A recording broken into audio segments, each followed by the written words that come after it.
आपको लगता होगा कि हमारे समाज की जो समस्या है वो मतलब रोटी है, कपड़ा है, मकान है, बेरोज़गारी है, एजुकेशन है। लेकिन ये समस्या मुझे नहीं लगता कि टॉप 4 में भी ये समस्याएँ आती हैं। सबसे बड़ी जो बुनियादी समस्या है, वो है अंधविश्वास। अंधविश्वास एक ऐसी कॉम्प्लिकेटेड, ऐसी जटिल समस्या है, जिसके बारे में मतलब आपको ऐसा लगेगा कि बिल्कुल ये तो साइंटिफिक है, ये तो प्रूवन है। लेकिन आप जब उसको डीप में जाएँगे, पढ़ेंगे, समझेंगे, डेटा पे, तर्क पे उसको लेंगे तो आपको ये समझ आएगा अरे यार! ये तो अंधविश्वास है। तो मैं आज बात करना चाहता हूँ कि अंधविश्वास एक जटिल समस्या है और ये कुछ लोगों के केस में बीमारी का कारण और ये एक जानलेवा समस्या बनती है। देखो, सीधा-सा समझा जाए तो नेचर सुप्रीम है। आज तक जो हमारे पास डेटा है, जो फैक्ट है या जो वेदों से भी हमें यदि हम आयुर्वेद की नज़र से या फिर जो वेद हैं हमारे उस नज़र से देखें या किसी भी रिलीजियस बुक के पॉइंट ऑफ व्यू से हम यदि स्टडी करने की कोशिश करें, तो अभी जो हमारे सामने है जिसका प्रभाव हम देख सकते हैं, जिसे हम समझ सकते हैं, वो नेचर है। जो चीज़ हमें दिखती नहीं है, जिसका प्रभाव हम नहीं समझ सकते, मैं उसके बारे में कोई बात नहीं करना चाहता। क्योंकि जो चीज़ दिखती है, जिसको समझा जा सकता है, जिसको महसूस किया जा सकता है, जिसके प्रभाव को देखा जा सकता है, वो है नेचर। और नेचर सबसे सुप्रीम है। नेचर से मतलब है 5 एलिमेंट। 5 एलिमेंट से मतलब है आपका सूरज है, आपका पृथ्वी है, आपका वायु है, आपका अर्थ है। तो इस तरह से जो 5 एलिमेंट हैं जिनसे मिलके हमारा शरीर बना है और जिन 5 एलिमेंट से नेचर बनी है, तो वो सुप्रीम है और मेरा मानना है कि नेचर ही गॉड है, नेचर ही सुप्रीम है और नेचर से बड़ा कोई नहीं है। हाँ, यदि कल ऐसा कुछ होता है कि कुछ डेटा सामने आता है और नेचर को इन्वेंट करने वाले लोगों के बारे में कुछ डेटा फैक्ट आता है, तो मैं उसको स्वीकार करूंगा। लेकिन आज मेरे लिए नेचर सुप्रीम है, वही गॉड है और उसी के कारण सब कुछ होता है।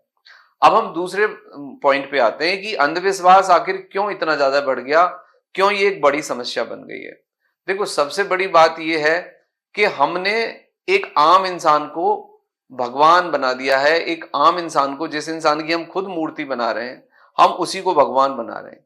और हमने जो धार्मिक स्थल हैं उनको ये मान लिया है कि वो किसी गॉड ने या एक्स वाई जेड ने किसी ने बनाए हैं। लेकिन धार्मिक स्थल एक इंसान के द्वारा बनाए गए हैं और इसको यदि सही शब्दों में समझा जाए तो एक व्यवसाय वो करते हैं और वो एक दुकान है और आप एक ग्राहक हो उनके। लेकिन ये बात आपको सुनने में बहुत बुरी लग सकती है। हर धार्मिक प्लेस, हर धार्मिक जगह एक दुकान है और आप उसके ग्राहक हो, क्योंकि वो प्लेस आपसे बिजनेस कर रहा है। अब ये धार्मिक प्लेस का नंबर क्यों बढ़ रहा है दुनिया में ज्यादा? क्योंकि आपको कोई टैक्स नहीं देना पड़ता, आपका ब्लैक मनी वहां पे वाइट हो जाता है, आपकी कोई जवाबदारी नहीं है। आपको बगैर पढ़े, आपको बगैर कुछ मतलब स्किल हासिल किए, बगैर डिग्री डिप्लोमा के आप कोई भी धार्मिक गुरु बन सकते हो, धार्मिक मौलवी बन सकते हो, आप चर्च के मतलब हेड बन सकते हो, आप किसी मंदिर के हेड बन सकते हो। वहां पे कोई क्वालिफिकेशन, स्किल्स की कोई आवश्यकता नहीं है। केवल आपको एक धार्मिक पाखंड और एक अंधविश्वास करना है, क्योंकि आस्था के नाम पे, गॉड के नाम पे, धर्म के नाम पे आज समस्या यह है कि लोगों को लूटा जा रहा है, बिजनेस किया जा रहा है और आप मात्र एक ग्राहक हो। अब कल्पना करिए कि एक इंसान कुछ पैदा नहीं कर सकता, कुछ प्रोड्यूस नहीं कर सकता, ना वो किसान है, ना वो मजदूर है और ना ही वो कोई साइंटिस्ट है, ना ही उसने कुछ आविष्कार किया है। वो इंसान आपके पैसे से, यानी जो आप दान देते हैं, जो या आपका पैसा है, उससे वो खाना खाता है।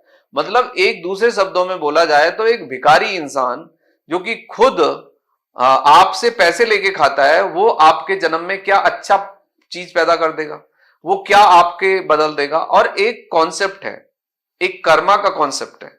लॉर्ड कृष्णा के अनुसार, मैं लॉर्ड कृष्णा को एक बहुत अच्छा फिलोसफर, एक पढ़ा लिखा इंसान, एक विद्वान आदमी मानता हूं। उनकी थ्योरी जो है उसमें मैं बिलीव रखता हूं। उनके अनुसार तीन तीन सेगमेंट हैं, एक कर्म योग है, एक ज्ञान योग है और एक भक्ति योग है। मेरा कहने का मतलब है कि जो आपका ज्ञान योग है वो बहुत इंपॉर्टेंट है, मतलब पढ़ाई लिखाई बहुत इंपॉर्टेंट है।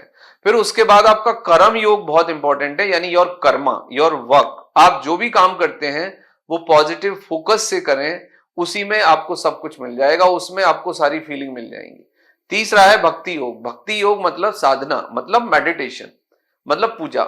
इसका मतलब है भक्ति योग का, ये इसको उस तरह से समझें कि यदि आपको कोई भावनात्मक, कोई मानसिक, कोई शारीरिक पीड़ा है तो मेडिटेशन से आपको डेफिनेटली फायदा होता है। मैं इसको एक्सेप्ट करता हूं कि मेडिटेशन वो पूजा का रूप हो सकता है, मेडिटेशन वो दूसरे तरीके से हो सकता है, चैंटिंग हो सकती है, और कोई दूसरा भी तरीका उसका हो सकता है। तो आप यदि मेडिटेट कर रहे हैं तो बहुत अच्छी बात है, और सब कुछ आपके अपने अंदर है। आपको अपने अंदर झांकना पड़ेगा, आपको अपने से बात करनी पड़ेगी, आपको अपने को डिसिप्लिन करना होगा, आपकी अपना सोच और अप्रोच बदलना होगा, तो लाइफ में फिर पॉजिटिव चीजें भी आपके सामने आएंगी। यदि आपने ये सोच लिया है कि पूजा करने से या किसी XYZ इंसान के को गॉड मानने से, सुप्रीम मानने से, उसकी इंस्ट्रक्शंस मानने से आपकी लाइफ में कुछ अच्छा होगा, तो बिल्कुल ये पाखंड है, ये अंधविश्वास है, ये गलत है। इससे आपको मानसिक हानि होगी, इससे आपका तर्क खत्म हो जाएगा, इससे आपकी सोचने की शक्ति खत्म हो जाएगी, और फिर सब कुछ आपको एक अलग ही कलर दिखाई देगा, और फिर आप चीजों को कैलकुलेट नहीं कर पाएंगे, चीजों को बेसिक रूप से, बेसिक धरातल पे क्यों कब से आप नहीं समझ पाएंगे। और उससे बुनियादी नुकसान ये होगा कि जब तर्क शक्ति खत्म हो जाएगी, लॉजिक खत्म हो जाएगा, तो प्रोग्रेस खत्म होगी, नई चीजें नहीं आएंगी, हम कुछ आविष्कार नहीं कर पाएंगे, हम मॉडरेट नहीं हो पाएंगे, और हम दुनिया की जो स्पीड है साइंस एंड टेक्नोलॉजी में, उसमें हम पीछे रह जाएंगे। और फिर केवल एक धार्मिक अनुवाद बचेगा, एक अंधविश्वास बचेगा, और कहीं ना कहीं फिर आपने देखा होगा कि एक रिलीजियस आदमी दूसरे रिलीजियस आदमी को कहीं ना कहीं डैमेज करता है, मारता है, और उसका ब्लड थ्रो करता है। तो मेरा कहने का मतलब ये है कि जितने भी दुनिया में लड़ाई है, फसाद है, और जितने भी लोग मरते हैं, आप यदि स्टडी करें तो उसके पीछे अंधविश्वास, जात और धर्म, ये दोनों सबसे बड़े कल्प्रिट हैं। तो इसको हमें समझना होगा।